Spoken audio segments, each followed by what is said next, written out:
আল্লাহ রাব্বুল আলামিন পয়গম্বরকে জানাইয়া দেয়, পয়গম্বর উম্মতদেরকে জানাইয়া দেন গো নবী, ওই উম্মতেরা যদি আমি আল্লাহকে ভালোবাসতে চাই, আমি আল্লাহকে মুহাব্বত করতে চাই, ও পয়গম্বর কুল ইন কুনতুম তুহিব্বুনাল্লাহা ফাত্তাবিউনি ইউহিব্বুকুমুল্লাহু ওয়া ইয়াগফির লাকুম যুনুবাকুম আল্লাহু গফুরুর রহিম। আল্লাহ রাব্বুল আলামিন পয়গম্বরকে জানাইয়া দেয়, পয়গম্বর উম্মতদেরকে জানাইয়া দেন, ওই বান্দাগুলো যদি আমি আল্লাহকে মুহাব্বত করতে চাই, আমি আল্লাহকে ভালোবাসতে চাই, ওই বান্দাদেরকে জানাইয়া দেন তারা যেন সর্বপ্রথম আপনি নবীর ইত্তেবা করে। আপনি নবীর ইত্তেবা করলে কি লাভ হবে, কি লাভ হবে, কি লাভ? এর যুবক, আল্লাহর রাসূল সাল্লাল্লাহু আলাইহি ওয়াসাল্লামের ইত্তেবা যদি করো, আল্লাহ জানাইয়া দেয় পয়গম্বর বান্দাদেরকে জানাইয়া দেন, ওই বান্দাগুলো যদি আমি আল্লাহ রাব্বুল আলামিনের ভালোবাসা পেতে চাই, আপনি নবীর ইত্তেবা করতে বলেন। আপনি নবীর ইত্তেবা যদি বান্দা করে, আমি আল্লাহ নিজের থেকেই বান্দাকে ভালোবাসা শুরু করব। আল্লাহ রাব্বুল আলামিন বলেন পয়গম্বর শুধু তা নয়, আমি আল্লাহ বান্দার সমস্ত গুনাহগুলো মাফ করে দিব।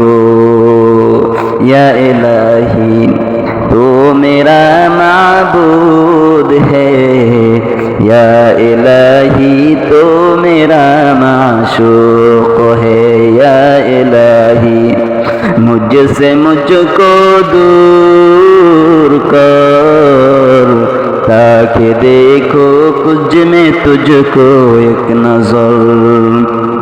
আল্লাহর ভালোবাসা যদি পেতে চাও, আল্লাহর রাসূলের ইত্তেবা করো, আল্লাহর নবীকে ভালোবাসো। কেমন করে ভালোবাসবা?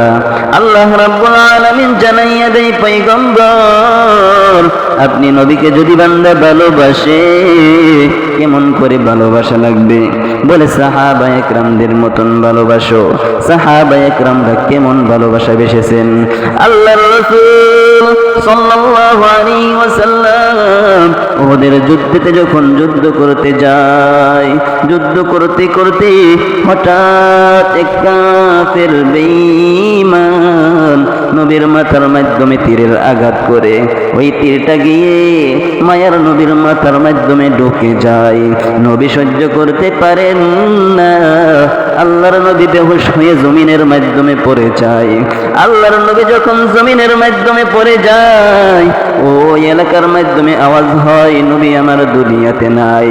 যে সাহাবীগুলো যুদ্ধের ময়দানে আসতে পারছিল না, ওই সাহাবায়ে কেরামরা পাগলের মতন দৌড়াদৌড়ি করা শুরু করে দেয়। এই আওয়াজ যখন হযরত বিলাল রাদিয়াল্লাহু তাআলা আনহুর কানে যায়, বিলাল রাদিয়াল্লাহু তাআলা আনহু ওই সময় আযান দিতেছিলেন। আওয়াজ যাওয়া মাত্রই বিলাল রাদিয়াল্লাহু তাআলা আনহু আযান বাদ দিয়ে পাগলের মতন করা শুরু করে দেয়। মানুষ ডাক দিয়ে বলে, বিলাল আযান তো শেষ হয় নাই, ও বিলাল আযানটা শেষ করো।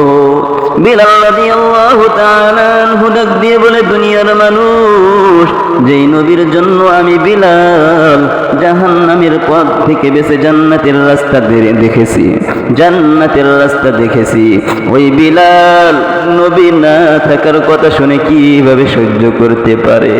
এই আওয়াজ যখন হযরত হামজা রাদিয়াল্লাহু তাআলা আনহুর কানে যায়, হামজা রাদিয়াল্লাহু তাআলা আনহুর ওই দিন বিবাহের রাত